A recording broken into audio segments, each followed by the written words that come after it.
There is a myth that goes back countless centuries, a myth etched into the very lands of Thragon.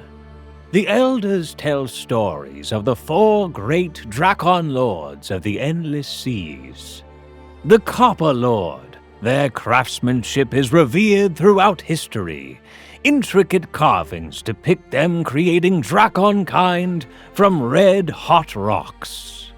The Bronze Lord, famed for their weapons of war, runes discovered on the ruins of old cities show the Bronze Lord charging into battle against eerie black shadows that blot out the sky.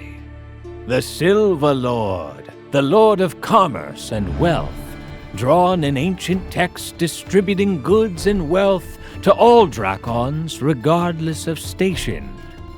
And the Golden Lord, the Lord of Prosperity, huge mosaics covering cathedral floors and ceilings show the huge lord spreading their vast wings with rays of golden sun radiating from every inch of their visage, bestowing hope and happiness to all Drakons.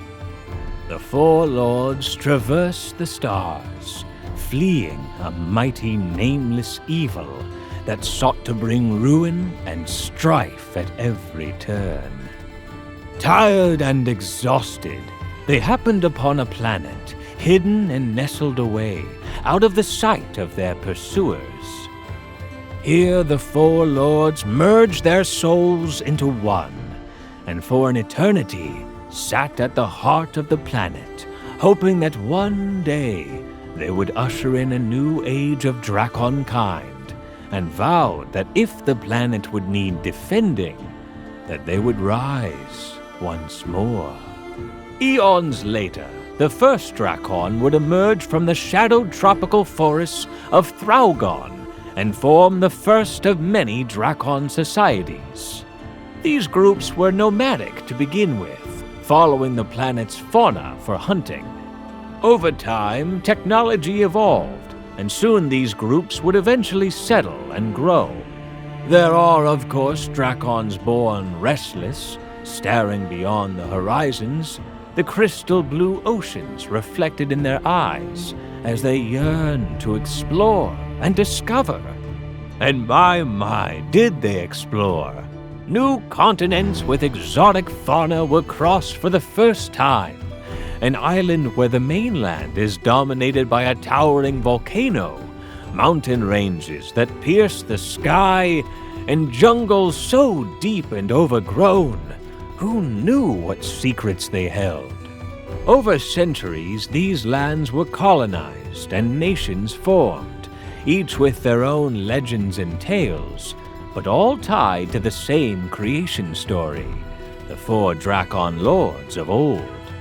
Time passed, conflicts and disputes were settled, and the world is in a harmonious agreement.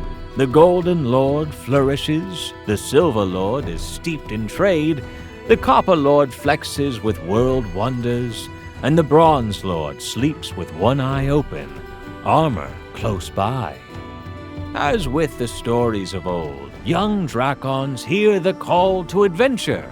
Their scales shine a little brighter, their nostrils flare with a smoky passion. But the corners of the map are filled in. There is little this world has left to offer those restless few. So their eyes turned upwards, up towards the very sky their lords of myth and legend once soared and explored. A new age of technology and science took hold, and a fervor not felt in generations ran like wildfire through all of Drakon kind, with every nation wanting to be the first to take the leap into the night sky.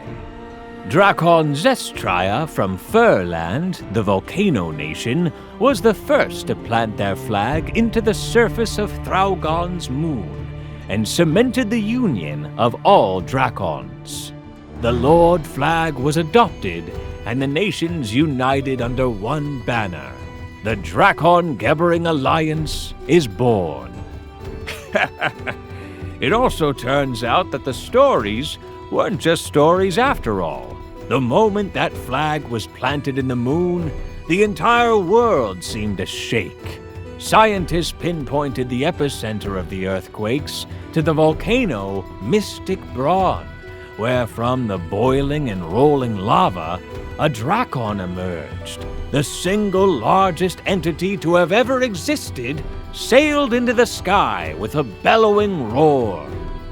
The Lord's combined soul had arisen from their slumber to once again take to the stars and usher in a new era. An era of creation, an era of strength, an era of wealth and knowledge, an era of prosperity. Who knows where we will end up or what awaits us in the dark sea? But there's only one way to find out.